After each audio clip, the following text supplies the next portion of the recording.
अस्सलामुअलैकुम, hi and hello, welcome to the and sports pulse. खेलों की इस दुनिया में आप सबको खुशामदीद कहती हूँ। वर्ल्ड जनाब T20 वर्ल्ड कप अपने सुपर 8 राउंड की जानिब गामजन है। टीम्स हमारे पास आना शुरू हो गई हैं और फ्लोरिडा जहाँ पे टीम्स के साथ साथ बारिश भी कंपटीशन में थी और ज़्यादातर बारिश ने ही वो मैच जीत दिया। लेकिन फाइनली एक जो इकलौता मैच फ्लोरिडा में खेला गया वो खेला गया पाकिस्तान वर्सेस आयरलैंड। कहने को तो ये डेड रबर मैच था कि जिसमें मैं बाज़ दफ़ा रबर बैंड मैच भी कह देती हूँ, लेकिन पाकिस्तान जैसी टीम हो और आपको क्रिस्प ना मिले, आपको थ्रिलिंग मैच ना मिले, ऐसा नहीं हो सकता।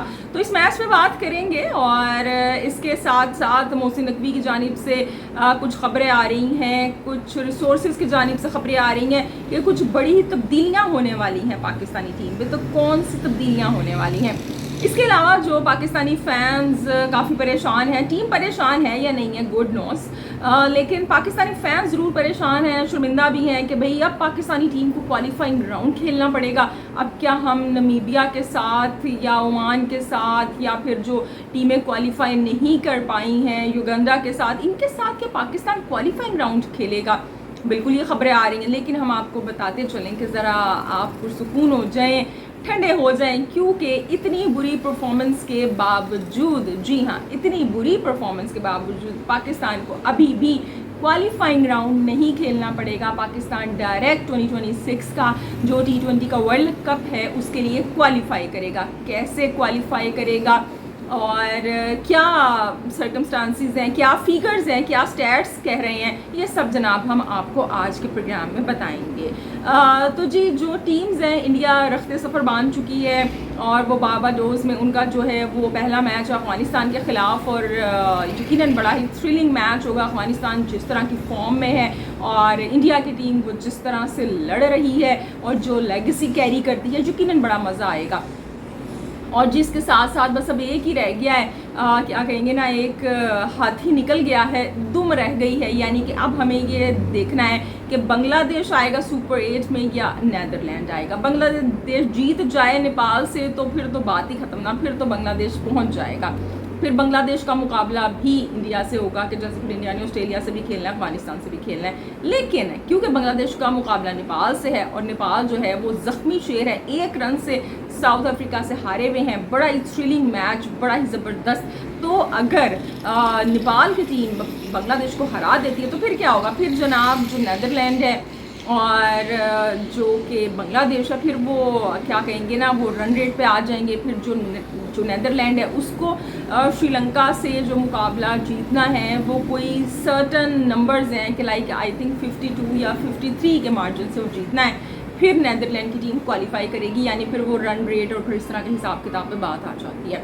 तो जी, बहरहाल बांग्लादेश और नीदरलैंड दोनों की टीम्स को बेस्ट ऑफ लक है। इसके साथ साथ अब ज़रा हम टीम पाकिस्तान की जानिब आते हैं और आज आपको कुछ बाहर से आवाज़ें आएंगी इस वीडियो के दौरान, क्योंकि गर्मी बहुत ज़्यादा है और क्योंकि वीडियो रिकॉर्ड करनी है, फ़ैन भी बंद किया हुआ है, AC भी नहीं चल रहा है, तो इस वजह से ये जो बाहर से नॉइज़ आएगा ना थोड़ा थोड़ा, ये आपको सुनना पड़ेगा। और इसी किस्म का जो नॉइज़ है वो पाकिस्तानी टीम में भी पहुंच रहा है और PCB में भी पहुंच रहा है, और वो नॉइज़ है किसी और का नहीं, फैंस का। और ये जो फ़ैन का नॉइज़ होता है ना, ये हमेशा से बड़ा पावरफुल होता है, जल्द या बादेर कुछ ना कुछ तब्दीलियाँ लेके आता है। और मोहसिन नकवी ने भी कहा है कि सर्जरी होगी। क्या सर्जरी होगी? इस सर्जरी पे बात करेंगे। लेकिन इसके साथ साथ अगर पाकिस्तान वर्सेस आयरलैंड मैच की बात करें, जो को कहने को बड़ा ही क्या कहेंगे ना, फेरी टेल मैच होना चाहिए था। इससे पहले अगर हम इससे पहले कि हम पाकिस्तान और आयरलैंड के मैच की बात करें, हम ज़रा थोड़ा सा पीछे जाते हैं और देखते हैं कि ऑस्ट्रेलिया ने जब नमीबिया से खेला, यानी एक ऐसी टीम जो यहाँ पे है और दूसरी टीम जो यहाँ पे है, उसने उससे कैसे खेला।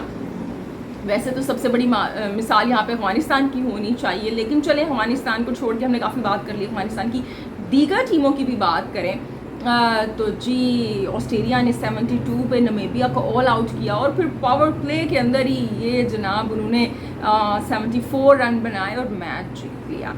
इसी तरह से अगर हम इंग्लैंड को देखते हैं तो इंग्लैंड ने वो जिस तरह से ओमान को हराया, 49 पे उनको आउट किया और फिर फ़कत 19 बॉल्स में वो मैच जीत लिया। जो रन रेट था वो इतना ऊपर चला गया और फिर फाइनली वो अपना जो मैच था वो जीत के जी नमीबिया से, मेरे ख्याल से उनका नहीं, जो लास्ट मैच था आई थिंक नमीबिया से था बिल्कुल, उसे जीत के वो क्वालिफाई कर गए। कहाँ पे क्वालिफाई कर गए? ऑफ कोर्स जनाब सुपर 8 के लिए।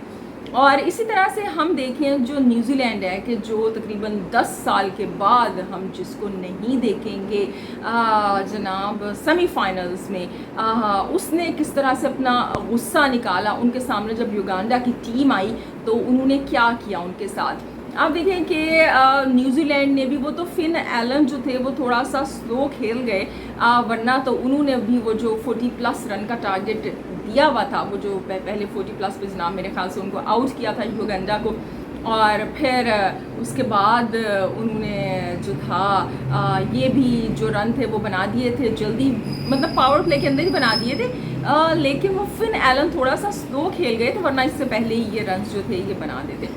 यानी जो टीम है, जो टीम्स हैं, जब उनके सामने छोटी टीम्स आ रही हैं वो उस जो डिफरेंस है ना उसको मेंटेन रखे हुए हैं, उस बैलेंस को। लेकिन पाकिस्तान के साथ क्या है, चाहे वो इंडिया के साथ खेल रहे हैं, चाहे वो यूएसए के साथ खेल रहे हैं, चाहे वो आयरलैंड के साथ खेल रहे हैं, रोना धोना एक ही है।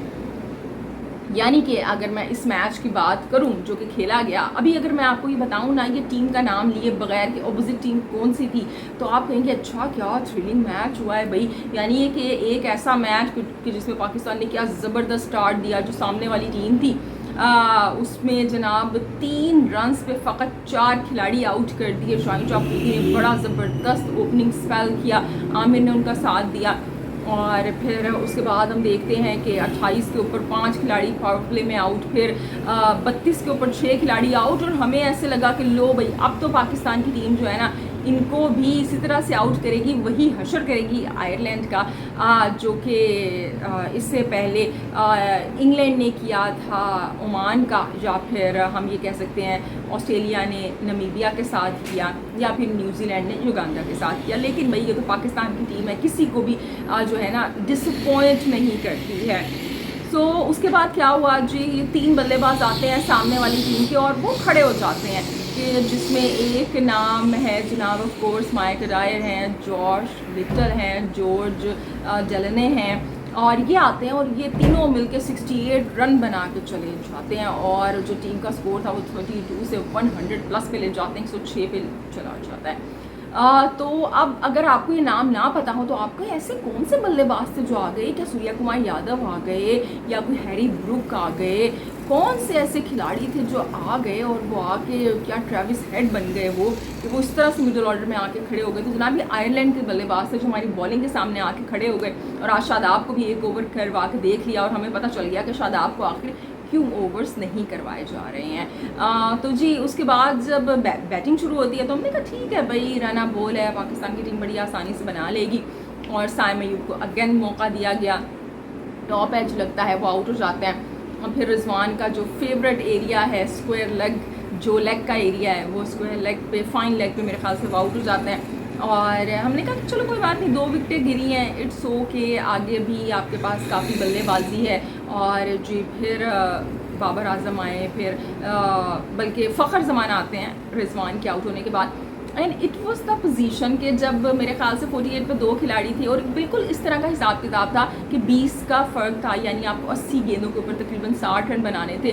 बिल्कुल आप इसको रना बॉल से खेलते, सुकून के साथ खेलते, बना लेते, लेकिन पाकिस्तान की टीम हो और ड्रामा क्रिएट ना करे, ऐसा कैसे हो सकता है। तो वही हुआ कि अच्छा जब फ़खर को बॉल करवाने लगे जॉश लिटल, तो वो उस वक्त थोड़े उनको वो थोड़ा उन्होंने ज़रा वो क्या कहेंगे ना, थोड़े से उनको कहीं पेन वगैरह होना शुरू हो गई, he was not feeling right, तो उनसे बॉल लेके बॉल स्ट्रेलिंग ने टीम के कैप्टन ने जनाब कैम्फर को दे दी, और कैम्फर को क्या पता था कि फ़खर ज़मान तो इंतज़ार कर रहे हैं, फ़खर ज़मान फिर आउट होते हैं, और आप देखिए 3 ओवर्स के अंदर, फ़कत 3 ओवर्स के अंदर हमारे 4 खिलाड़ी आउट हो जाते हैं, और आप कहेंगे कौन से 4 खिलाड़ी आउट थे भाई जो 3 ओवर में आउट हो गए आयरलैंड की बॉलिंग के सामने।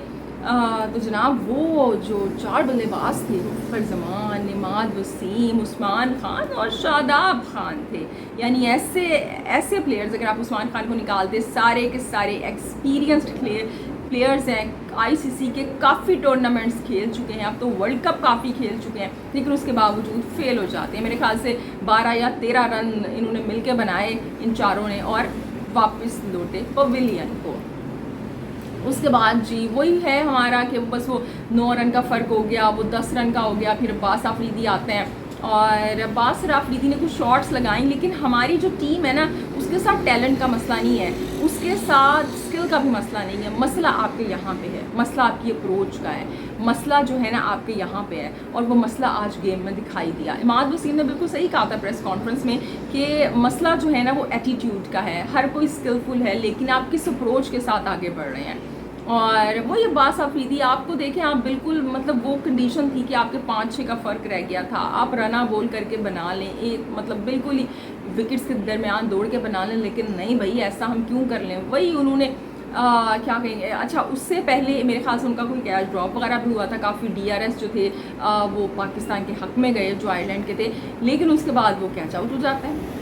बड़ा गुस्सा आया उन्हें, लेकिन ये ग्लोरी शॉट आपको खेलने की ज़रूरत क्या है। शाहीन शाह अफरीदी आते हैं, अभी वो जनाब छक्का लगा के मैच तो जीत गए, लेकिन जब शाहीन शाह अफरीदी आए बिल्कुल रना बॉल पे हम चले गए थे, 12 बॉल्स पे 12 रन आपने बनाने थे और शाहीन शाह अफरीदी ने छक्का तो लगाया, आपने एक छक्का लगा लिया है, बाद में आपको क्या ज़रूरत है भाई, आपकी कैपेबिलिटी नहीं है। रमीज़ राजा ने सही कहा था कि इन लोगों की कैपेबिलिटी नहीं है, ये पावर हिटर्स नहीं है, और ये प्रूफ कर रहे हैं उनकी बात को।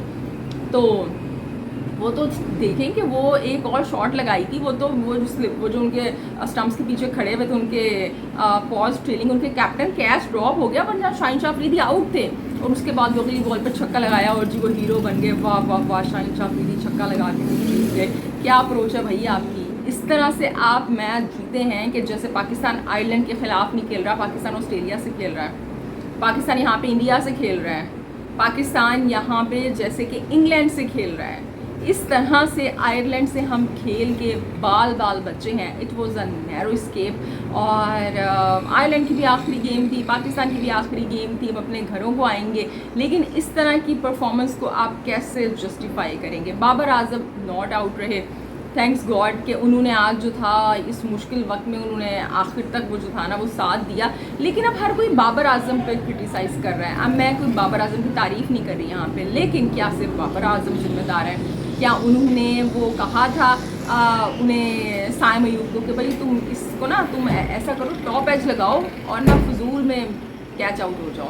उन्होंने क्या मोहम्मद रिजवान को कहा था कि तुमने लेग साइड पे खेलना है और वहाँ पे आउट हो जाना है। आप देखिए इतनी अच्छी फील्डिंग आयरलैंड ने की है, ज़बरदस्त फील्डिंग की है उन्होंने, और अगर यहाँ पे कोई थोड़ी सी भी एक्सपीरियंस टीम होती उनकी जगह पे तो Pakistan has no way to go, Pakistan ने फिर से मैच हार जाना था। तो ये जो मैच बड़ी मुश्किलों से गिरते पड़ते लड़ झगड़ के हमने जीत लिया है, फाइनली फेस सेविंग आपने कर ली है, लेकिन ये जो आपका फेस है अब ये मज़ीद सेव नहीं हो सकता, क्योंकि आपकी परफॉर्मेंस सबके सामने आ गई। अब जब मोहसिन नकवी बड़ी तब्दीलियों की बातें कर रहे हैं, अच्छी बात है, चलो कोई तो कर रहा है, लेकिन मोहसिन नकवी हमें ये बताएं कि बाबर आजम को कौन लेके आया था वापस। क्या बाबर आजम कोई सुपरमैन है? उन्होंने कहा नहीं भाई, I will be the captain. उन्होंने कहा मैं कैप्टन बनूंगा, और वो जी फिर से कैप्टन बन गए। तो कैप्टन बनाया किसने था बाबर आजम को? जब आपको पता है वो 3 आपको आईसीसी के टूर्नामेंट्स बंदा उसमें नहीं डिलीवर कर पा रहा, उस तरह से नहीं जितवा सका, करीब आके भी हम चले गए दूर, तो क्यों लेके आए वापस? और ये रिसोर्सेज की खबरें हैं, कोई राज़ी नहीं था सिलेक्शन कमेटी में, एक के अलावा मोहसिन नकवी ने खुद से बनाया है। तो अब ये जो सर्जरी होगी उसमें क्या वहाब रियाज की भी सर्जरी होगी? वहाब रियाज जो सीनियर मैनेजर बन के टीम के साथ गए थे, और ये जो इतनी ज़्यादा सिलेक्शन कमेटी मुंतखब की गई, और कोई बॉलिंग कोच नहीं है, कोई बैटिंग कोच नहीं है, वैसे वो होता भी तो कोई नहीं बढ़ना था, लेकिन फिर भी क्या ये अभी भी रहेगी? और अब क्या तब्दीलियाँ होंगी टीम के अंदर? सबसे पहले तो वो जो उन्होंने अपने प्यारे एक शामिल किए थे, एक जो सबसे बड़े सिफारिशी पर्ची, क्या वो रहेंगे जिनको वो अचानक से अपनी काबीना से पीसीबी के अंदर लेके आ गए थे? सो इन सब सवालों के जवाब मोहसिन नकवी ने भी देने हैं। और इमाद वसीम ने बिल्कुल सही कहा था प्रेस कॉन्फ्रेंस में कि भाई ये बड़ी अकाउंटेबिलिटी होनी चाहिए है, और उनको पता है मैंने तो वैसे भी रिटायरमेंट लेके साइड पे हो जाना है। और इमाद वसीम और आमिर तो वैसे ही चले जाएंगे, और हो सकता है शादाब हो जाएं या इफ्तिखार को आप मज़ीद खेलते हुए ना देखें। लेकिन और क्या तब्दीली आएगी? तब्दीली सिर्फ खिलाड़ियों में नहीं आनी, फेसेस में नहीं आनी, तब्दीली की यहाँ पे ज़रूरत है, सोच में तब्दीली की ज़रूरत है। आप अपनी कोच की वजह से हार रहे हैं। खैर, अब हम ये जो आयरलैंड और पाकिस्तान का मैच था कि जिसमें एंजाइना का अटैक तो पाकिस्तान की टीम ने पाकिस्तानी फैंस को दे दिया था। वो भी स्टेडियम में बैठे हुए बेचारे दिल पकड़ के, सर पकड़ के बैठे हुए हैं, हाय क्या होगा इतने छोटे से टोटल में भी। तो जी अब तो ये मैच जीत गए हैं, लेकिन अब ये जो पाकिस्तानी फैंस कुछ परेशान हो रहे हैं कि क्वालिफाइंग राउंड खेलना पड़ेगा, तो हम आपको बता दें कि इतनी बुरी परफॉर्मेंस के बावजूद भी पाकिस्तान को 2026 में जो T20 वर्ल्ड कप होना है उसका क्वालिफाइंग राउंड नहीं खेलना पड़ेगा। कैसे नहीं खेलना पड़ेगा? वैसे नहीं खेलना पड़ेगा जनाब कि ये जो T20 वर्ल्ड कप है ये होस्ट करना है इंडिया ने और श्रीलंका ने, और जो सुपर 8 की टीम्स हैं वो वैसे ही क्वालिफाई कर जाएंगी। एक स्पॉट वहाँ पे होगी श्रीलंका के लिए क्योंकि वो होस्ट नेशन है। 9 स्पोर्ट्स बुक हो गई, 9 स्पोर्ट्स, 3 स्पोर्ट्स रहती हैं क्योंकि 12 जो होती हैं टीम्स वो डायरेक्ट आती हैं वर्ल्ड कप के अंदर, और बाकी फिर 8 टीम्स जो हैं वो क्वालिफाइंग राउंड खेलेंगी क्योंकि जो 2026 का वर्ल्ड कप है वो भी 20 टीम्स के दरमियान ही खेला जाएगा। तो जनाब अब क्या होगा कि 30 जून तक जो टॉप 3 टीम्स हैं बाय द ICC रैंकिंग वो ऑटोमेटिकली आ जाएंगी। तो अब हम देखें तो जो न्यूजीलैंड है वो इस वक्त 6 नंबर पर मौजूद है, पाकिस्तान 7वें नंबर पर मौजूद है। अब आप कहेंगे इससे पहले नंबर पे क्या हैं? उससे पहले नंबर पर जो टीम्स मौजूद हैं वो पहले ही वर्ल्ड कप के लिए सुपर 8 के लिए क्वालिफाई कर चुकी हैं, लाइक इंडिया है या श्रीलंका है या इंग्लैंड है, ये टीम्स पहले ही क्वालिफाई कर चुकी हैं। तो अब जो पाकिस्तान है वो ऑटोमेटिकली इस ICC रैंकिंग की वजह से T20 वर्ल्ड कप के लिए क्वालिफाई कर जाएगा। सो पाकिस्तान को वो जो क्या कहते हैं ना क्वालिफाइंग राउंड वो नहीं खेलना पड़ेगा। तो एक बेइज्जती से तो कुदरत के निज़ाम ने अल्लाह तवक्कल आपको बचा लिया।